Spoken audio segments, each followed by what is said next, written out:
Hello, everybody. My name is Luke Stapley, Marketing Director at Cocos, and it's great to be talking to you about HTML5. We really think that HTML5 is one of the most interesting and probably the most fun platform to be on today. And we really think that if you haven't had a chance to build your own HTML5 games, you should try it because HTML5 is really growing and has a lot of really fun opportunities just for you as a game developer. Let me talk a little bit about why you need to build for HTML5 and why we can help you in building HTML5.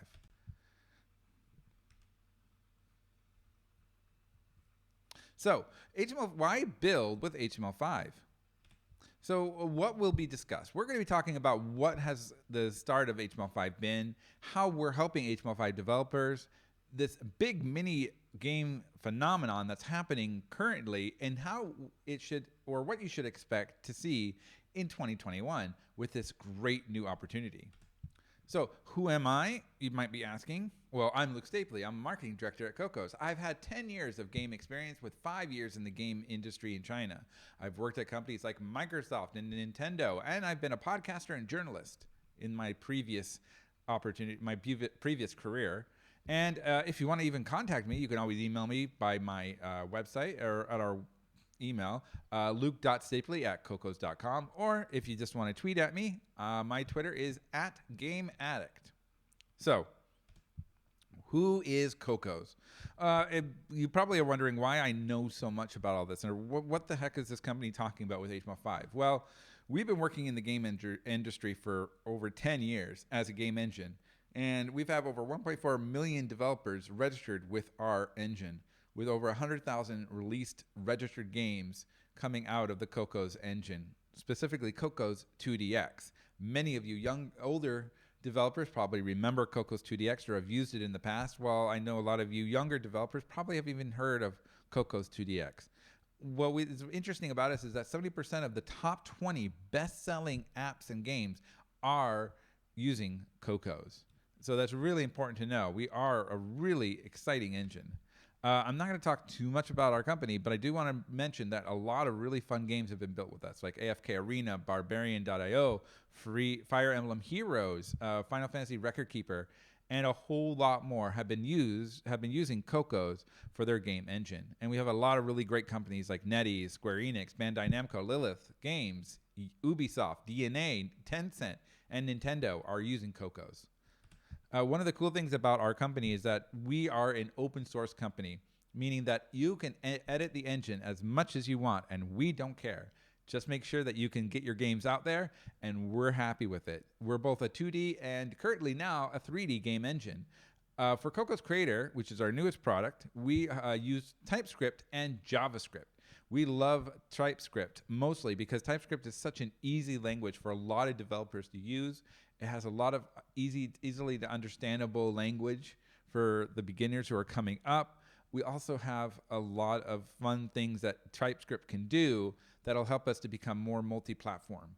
We can export to many things like HTML5, Android, iOS, WeChat, TikToks, and more. The best part of this is we are free to use with no royalties, so you never have to pay us at all for using our game engine. We have other ways to make money, but for developers, we don't need to worry about that. Just make great games, and that's all we ask for using our product. So let's talk a little bit about why HTML5 is the big thing right now. Back last year, Flash passed away. There's a lot of issues with Flash in the past, a lot of issues with Adobe, with security issues, a lot of issues with upgrading it. It just wasn't working. It was great for its time, but not anymore. We needed something a lot more stronger that could help us with gaming on the web. So we had a really great opportunity with a new program, HTML5, or a new language, HTML5. And HTML5 was very needed. I mean, with HTML5, we were able to build a lot of really great new games that probably wouldn't be able to be made with Flash. We can see here with Pokey, they're able to have Subway Runner games on HTML5. We also have Reality 2 or R2 Games. They have really a lot of really great games they're using with HTML5. And even me, I worked on an HTML5 game too called Omega Zodiac for Game Hollywood. That's done a lot of really great things. And it's exciting to see this game, which is an MMORPG, a full MMORPG, available as an HTML5 for the web, so that you don't have to download anything and you could actually play it at home without any tools or specialties, just using your game engine or your web browser. And this is why we love HTML5, is that because it's so unique. It's one of the only places where you're going to see a lot of open source in it. And as an open source company, we love open source software. And HTML5 is probably the best open source technology for the web, next to Node.js, because Node.js is also extremely awesome. So we're seeing some really great stuff coming out of the web in the open source open source. In fact, we've been working on HTML5 for a very long time. We worked with Google, and they helped us with our project Cocos 2D HTML5 back in 2012. Also, we know that Adobe Flash was great, but there could be something much better. As you know, we have a lot of consoles that are upgrading themselves to the next and best hardware. The question was, we needed something better than Adobe Flash. There was a lot of flaws in how it could move, and so we needed something that could expand on this. And HTML5 did that. Why do we have HTML5? Well, back in 2008, it was born because of a big issue. In 2000, and I spelled that wrong, updated since, not whence. Ha, got me there. HTML5 hadn't been updated since 2000, and a new updated protocol for the new age was needed. I mean, if you think about the web back in 2000, it was great, but you couldn't do some amazing stuff or make amazing kind of quality looks that you could see with many of the new kind of websites that you see. And also a lot of these web apps, there are these apps on your phone for the web, just wouldn't work very well. You can remember, for many of us young ones or old beginners looking at the iPhone, the first iPhone, and loading these websites, it just was not powerful and helpful for us. So when HTML5 came out, it was an amazing opportunity. It came with a lot of new APIs that could help to improve the quality. It came up with a better markup system to help for people who are developing for websites and now games. And one of the best things came was a graphical export for rendering games. Before then, it was kind of, you had to play around with it, especially with, you had a Flash to plug in. Now you could do it directly from HTML5. And when we look at the history of how this all worked out, HTML5 originally started with a canvas. And it had a canvas where you could actually draw simple items and simple graphics into it. And so we could see a lot of the early HTML5 games, they might have been nice, but they were very simple. You couldn't do a lot of stuff with it. It wasn't until Chronos came in with WebGL 1.0 that we started really seeing some amazing items. Their shading language, they were actually using a shader, which is huge compared to what you could do with HTML5, called GLSL 100. It was very similar to OpenGL ES 2.0. From there, they just opened up to WebGL 2.0 in 2017, making it even better. And that's something that we use. We use both WebGL 2.0 and 1.0 for our game engine when building for HTML5. And we've seen some really amazing things, especially as we've grown into 3D and putting 3D HTML5 games into our program. It's very fascinating to see how you can do with such amazing product like WebGL 2.0. But we know that there's always one step ahead to get better, and that's Web GPU. You probably have seen a lot of Web GPU games. They're maintained by the W3C, and you can see they are very comparative to what you would see probably on your Android phone or your iOS phone or iPhone, that you would see that looks very similar to what you would see as those games. And that's true. The shading and the quality of the stuff is that level. And though you probably have seen a couple of games that might be using Web GPU on the internet, it is not yet confirmed to be officially released as a draft. Or a final draft of the version 1.0 of it. We're waiting for that, but there is no commercial version yet. So we're waiting to see, because we have seen Google and other companies are using WebGL for some really fun stuff with different engines. We're just not ready to take that jump yet until we have some more firm idea about where it's going to go.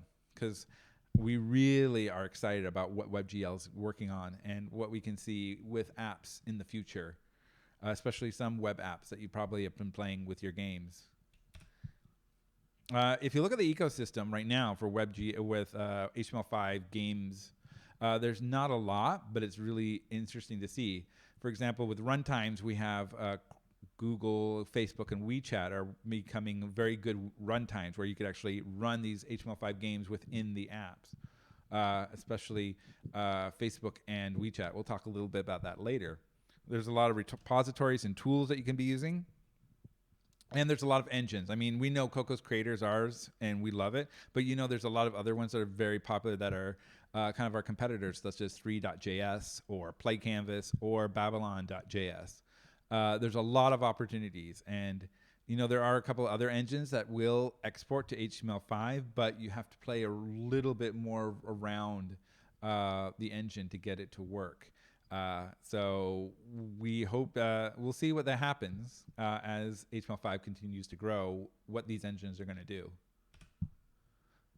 With us, on the other hand, the one thing that we love about why we're doing TypeScript, for example, something I just talked about with our gaming language, it makes it very easy for us to export these games that are in TypeScript to the web or to Android or to iOS and Mac. Because what we do is we have a rendering pipeline that tells the renderer, hey, this game is going to become a web game. And so it says, okay, I'm going to export it to WebGL and WebGL 2.0. Or we can say, hey, this game's going to be an Android game, so we can export it to OpenGLES 3.0 or Vulkan. Or it says, hey, it's going to be an iOS game, and we go, okay, we'll export it to Metal. And that's one of the fun things that we love about our program. But getting past that and starting to talk about why HTML5 is so popular today, especially in China, which is where I'm living. Hello from China. We're very excited about it because there's a huge growth of HTML5 going on here in China. And this started back in 2014 with one game grabbing 2.4 million players in 48 hours and seeing how the growth of cash coming in and revenue coming in from these games. Back in 2015, we had one game that was bringing in $43,000, while in 2016, the next year, another game, Legend of the Blue Moon, started to bring in $28.5 million per month. You can see that this exponential growth was moving quickly as we have a lot of issues with gaming here in China, mostly because a lot of people here don't have enough money for their own mobile phone or their own PC. So usually they'll go to these places called internet cafes where they'll pay for an hour of internet and they'll just stay there and play web games for fun. So we're seeing a lot of really great revenue from that for some of these companies. And some of these companies are just enjoy making HTML5 games. Right now we have one HTML5 games and some of these mini games that are making in total in China, they've made 60 billion renminbi or 8.5 billion, 60 billion RMB or $8.5 billion US, which is about out of the total of 278 billion renminbi in China, which is a considerable chunk if you think about it, compared to what you would see probably in the West, where consoles and other things are more prominent. One of the things that's made this really exciting is because of companies like WeChat. WeChat is a really fun app. It's a messaging app that allows you to talk to your friends and family, just like you would see with like WhatsApp or Facebook Messenger. The thing is that they wanted to have a lot more people on the app, and they wanted them to stay on the app. And so what they did is they added mini apps, which are mini little small apps that are inside WeChat that keep you in WeChat. So there's a lot of little mini apps, such as McDonald's has one where you can order food. There's another one that lets you call taxis. But the one that's really made some really interesting changes is mini games, which allows people to play hyper casual or even casual games through the WeChat app. And this has been very exciting. One of the first ones was Tiao Yi Tiao, which is a game that you would jump from one platform to the next. It was rumored when it first came out about 3 or 4 years ago that it was making about 5 million renminbi per day, with companies like Nike and McDonald's actually getting interested in this kind of game. These kinds of games were fun and very quick and very exciting. So people love playing them on the bus, the subway, and other things. And because of that, we saw a huge increase. We have 500 million monthly active users. That's right, 500 million people are playing WeChat mini games right now. We have over 100,000 developers making mini games, with 44 games made over 10 million RMB. Sorry, my webcam went a little bit weird. 144 games made over 10 million RMB, or 1.53 million USD last year. And some games have made over 200 million renminbi, or about 30.7 million US dollars in total revenue. I mean, think about that. A game that's only on other app is making $30 million total. It's incredible. And this is just the beginning. We're starting to see a lot more other companies doing this. Here's a couple of games that, for example, that we have on the WeChat that have been used with Cocos. It's Depart Lord, which is a strategy game, kind of like Clash of Clans. We have Jianghu Battle, which is a action game. We also have Galaxy Battle, which is a really fun Archero kind of game where you're just running around shooting at enemies in a 3D world. And one of my favorite, Mr. Wong's Garbage Station, where you try to become a millionaire by collecting millions of dollars through garbage collection and upgrading your garbage station all the time. It's a very fun and very funny game. And we share a lot of these WeChat games on our blog. So if you ever want to see more of these kind of games and what Chinese players are playing, come on over and check it out at cocos.com. We're also seeing, as we can see, we talked about China. America and the world is looking at what's going on with instant games on Messenger. Instant Messenger games are huge. We're seeing a lot of developers playing games or making games like 8-Ball Pool, Wars with Friends, and they're able to have people playing these games with their friends. So we're very excited about that.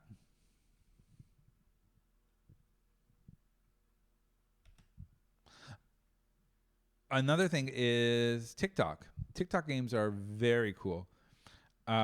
We're seeing this in China. We have something that's very different. We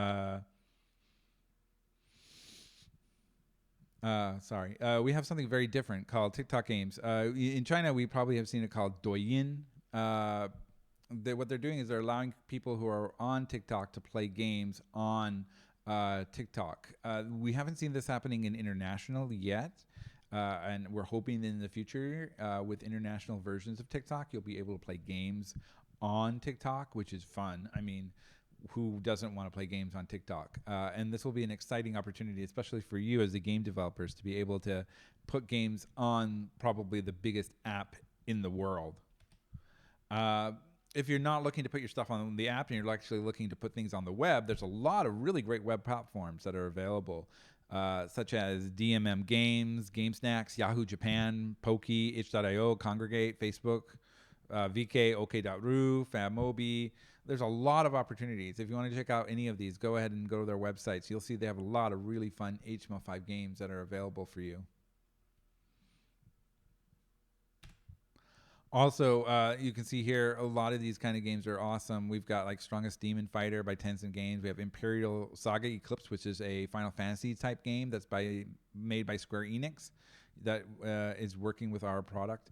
And we have Rabid Wild Race by Ubisoft. And we see here Ubisoft is actually getting into the HTML5 as well as Gameloft and some other companies. So just saying that HTML5 is only for the indies is not true. We're starting to see a lot of these bigger companies going into HTML5, and we're very excited to be partnering with some of them. And we hope that if you're going to be trying them out, you should check out what they're doing as well. But for the future, one of the cool things that we're working with, and I think is really going to be exciting for the future, is something called the Mini App Marketplace. And what these are mini marketplaces, kind of like what's going on with WeChat, where you have a mini app within an app. And these apps are allowing people to play games. And this is through our Cocos Runtime. We don't want to spend too much time because I don't want to self-promote us too much, but just to say that we have an opportunity, we have something that allows HTML5 to be placed inside of a different app. We've got companies like Samsung, Oppo, Xiaomi, Vivo, OnePlus, Huawei, ZTE. They all have mini app marketplaces that are using our product so that people can play HTML5 games within their app stores.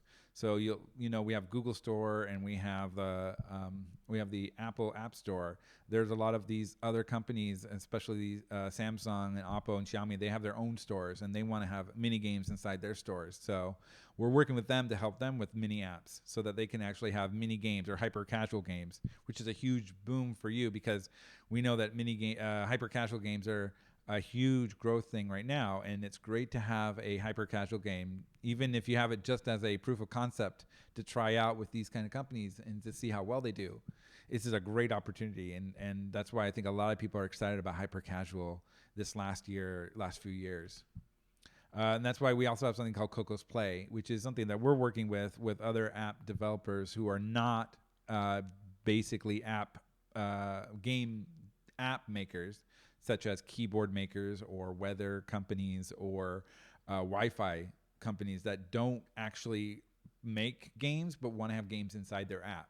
We're adding that with our Cocos Play event, which is great because now you could go to any of these really basic apps that you probably only play with for a minute or two. You can actually go in and actually play some of the games, and a lot of them are really fun games that really excite you. And the great thing is with the developers, they're actually getting a lot of money from these kinds of things where, most HTML5 developers probably would not have an opportunity to have that happen. So anyway, I've been rambling a little bit, but I do want to give you guys some final thoughts. HTML5 is web gaming today. We can't get away from it. I mean, Flash is gone. We have to accept HTML5 as the new leader. And so if you really want to get into the game industry and really make some simple games that really get people interested in you, I mean, go with HTML5. Or if you're an advanced developer, we've got companies from AAA web places that are making web games with HTML5. So it's happening, and it's an opportunity. It's just finding those opportunities. One of the great things we're finding is that companies who have smaller offices in Southeast Asia are making HTML5 games, which is incredible because we've seen companies in Vietnam, in Thailand, in Malaysia, and other places are building HTML5 games for people to play. And it's exciting to see these smaller countries starting to build games and make some games that people are going to love. And it's exciting to see these markets grow and be a part of it.